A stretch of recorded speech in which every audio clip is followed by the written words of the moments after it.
దేవాలయాలు, మసీదులు, చర్చిల సమీపంలో ఉన్న 276 దుకాణాలు, స్కూళ్లు, కాలేజీలకు చేరువలో ఉన్న 186 రద్దీగా ఉండే బస్ స్టేషన్లకు సమీపంలోని 255 షాపులను మూసివేయనున్నారు.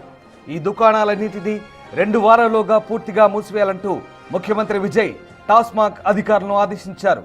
నిబంధనలకు విరుద్ధంగా జనసమ్మర్దమున్న ప్రాంతాల్లో మద్యం విక్రయాలు జరగకూడదన్నదే ఉద్దేశంతోనే విజయ్ ఈ నిర్ణయం తీసుకున్నట్లుగా తెలుస్తోంది.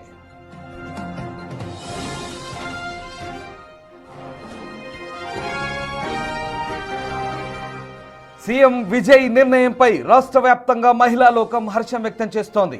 మద్యపాన రహిత రాష్ట్రం వైపు ఇది మొదటి అడుగు అంటూ రాజకీయ విశ్లేషకులు భావిస్తున్నారు.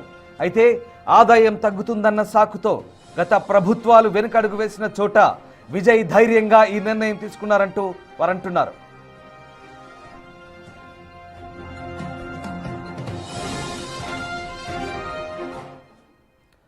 తమిళనాట కొత్త ముఖ్యమంత్రి విజయ్ సంచలన నిర్ణయం తీసుకుంటున్నారు.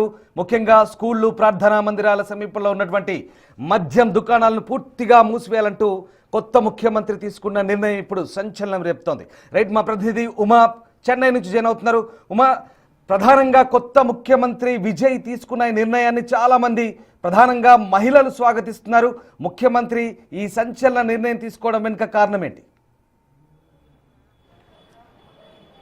రామ్దాస్, మనం మొన్న తమిళనాడులో మహిళల్ని టచ్ చేసినప్పటికీ కూడా ఇదే మాటే చెప్పారు. ముఖ్యంగా తమిళనాడు వ్యాప్తంగా మద్యం దుకాణాలు ఎక్కువైనవి, మద్యం తాగినటువంటి వారు మహిళల పట్ల కొంత అసభ్యంగా ప్రవర్తిస్తున్నారు, ఖచ్చితంగా దానిపైన చర్యలు తీసుకోవాలని చెప్పి కూడా అటు విజయ్కి విజ్ఞప్తి చేసినటువంటి నేపథ్యంలోనే ముఖ్యమంత్రిగా ప్రమాణ స్వీకారం చేసిన తర్వాత విజయ్ చాలా కీలక అడుగుల వైపు వెళ్తున్నటువంటి తెలుస్తుంది. ఇప్పటికే పలు కీలక శాఖలపైన విజయ్ కొన్ని మానిటరింగ్ చేసినటువంటి నేపథ్యంలోనే తమిళనాడు వ్యాప్తంగా దాదాపు పాఠశాలలు, బస్టాండ్లు, అదే రకంగానే ప్రార్థనా మందిరికి సమీపంలో ఉన్నటువంటి నిబంధనలకు విరుద్ధంగా ఉన్నటువంటి దాదాపు 717 మద్యం దుకాణాలను అక్కడ నుంచి దూరంగా తరలించాలని చెప్పి కూడా ఇప్పటికే ఆదేశాలు జారీ చేశారు. ఆ రకమైనటువంటి చర్యలు కూడా ప్రారంభించినటువంటి పరిస్థితి. వాళ్ళకి కేవలం 2 వారాలు మాత్రమే సమయం ఇచ్చినటువంటి నేపథ్యంలోనే 2 వారాల్లో అక్కడ నుంచి తరలించే ప్రయత్నం అయితే చేయబోతున్నారు. ఇది తమిళనాడు స్టేట్ కార్పొరేషన్ ద్వారా నడుస్తున్నటువంటి మద్యం షాపులుగా తెలుస్తోంది. మొత్తం తమిళనాడు వ్యాప్తంగా కూడా 4000కు పైగా మద్యం దుకాణాలు ఉన్నప్పటికీ కూడా అటు బార్లకి సంబంధించి